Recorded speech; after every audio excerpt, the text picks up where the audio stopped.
change has to come from within, which sounds pretty obvious. But what I mean by it is, from my personal experience and from my experience of seeing lots and lots of other people out there struggle to achieve weight loss, to perhaps further their career, to get better at a sport or a musical instrument, or better at dating, or the relationships, whatever, overcoming, say, certain anxieties, maybe depression. From my experience of wanting to try and help other people through my experience, is ultimately that, and it was the case for myself, is that to achieve the goal that you want to achieve, you have to want it, you have to have a burning desire to achieve that. Otherwise, the reality is that you will fail, so to speak, or you won't reach the goal or get the results that you would like. And that's the reality of it. When I was suffering with my life, I was going through a tough spot in my life. It would happen. I put up with it for a lot of years, and it just came to the point, slowly over time, the snowball built, until the point came where I snapped, and that was the moment where it was going to change. I was actually going to change my situation. And it didn't matter what anybody else said to me. It didn't matter. I didn't do this, but say, it doesn't matter if you buy the best diet book in the world, you get the best nutritionist in the world, you get the best personal trainer in the world. Just having those things doesn't mean anything if you aren't deep down willing to change and to get the results that you want. Because it's up to you. And that's what's great, I think, about life. Some things we can't control, but our weight is something that I think we can control, and it requires sometimes hard work, or a lot of hard work initially if you've let things go. I did to not a massive degree. I was always fortunately into sport and things, but I had a period of my life where I ate poorly, and I suffered because of it, and sort of still am in some ways. I'm still having problems with my gut.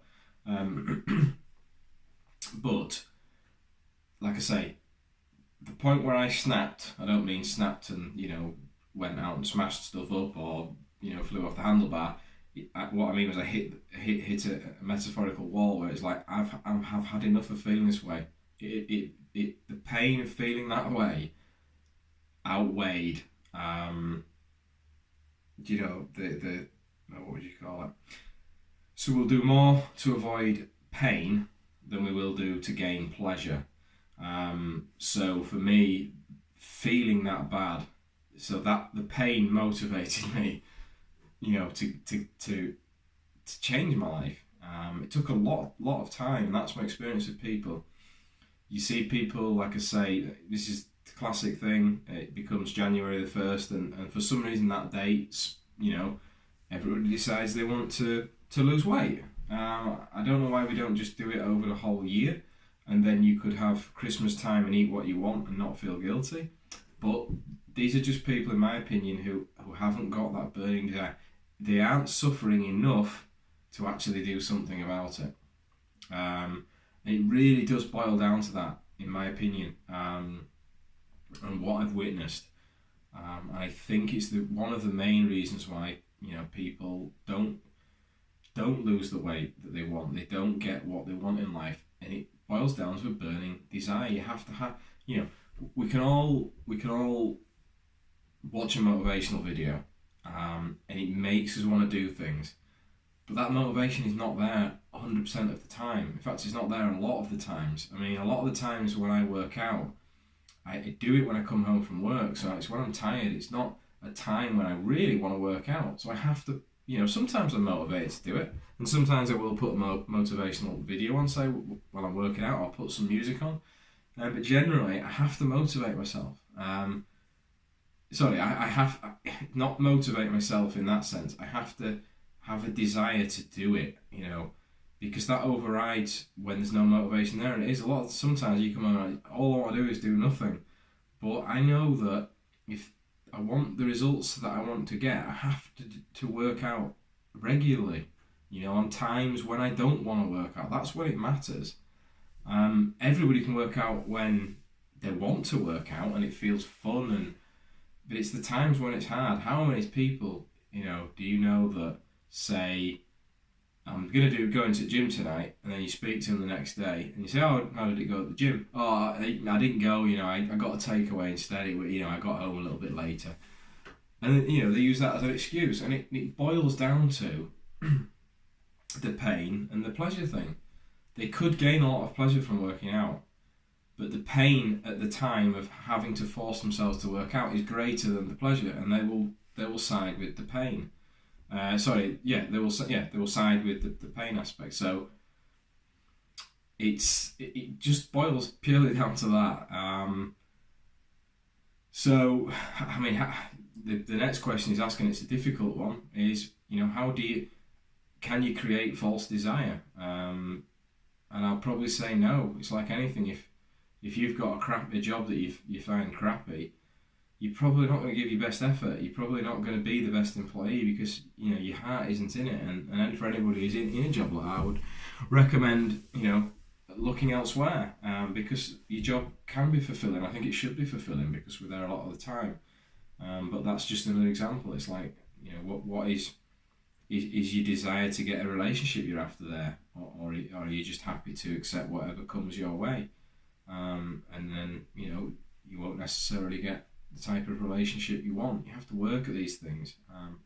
Like I say, motivation it comes and goes, but to build desire, one way I would say, not exactly, but it's not desire as such, but I've formed the habit, my body, my life, working out now is part of my life. It's a habit. And once that we are creatures of habit.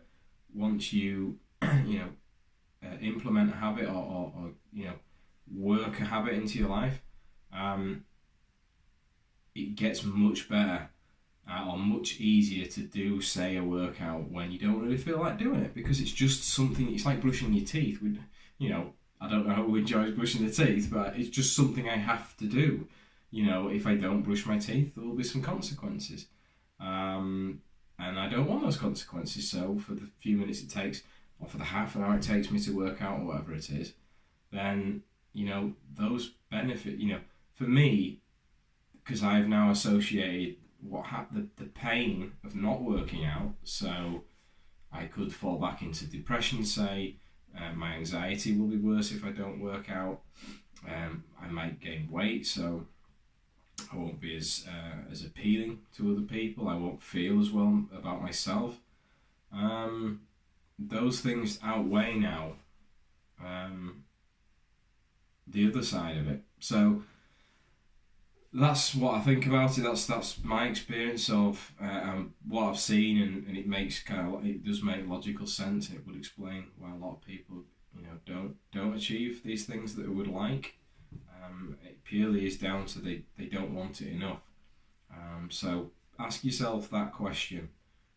Whatever it is you want, or how can you engineer it, so that it either becomes a habit, or that you associate the pain of not doing what it is you want to do against the pleasure. Because the pain will motivate you. When people have had hard things happen into life, say if they've gone through a bad divorce, or had a terrible breakup, I don't know, something that's caused them a lot of pain, is they will use that to hopefully fuel themselves to get better, and so it doesn't happen again, to avoid the situation.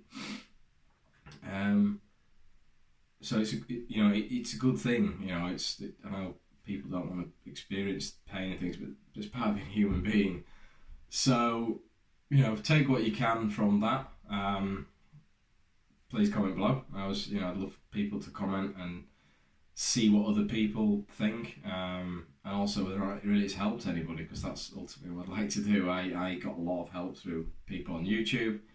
Sharing the things they've learned from the books and things they've read, and the things they've experienced, because my experience is going to be different to the next person's. I might have a different view on it, whether that's right or wrong. Please subscribe to the channel. and give it a thumbs up if you like it. If you don't, thumbs down. Say why or whatever. And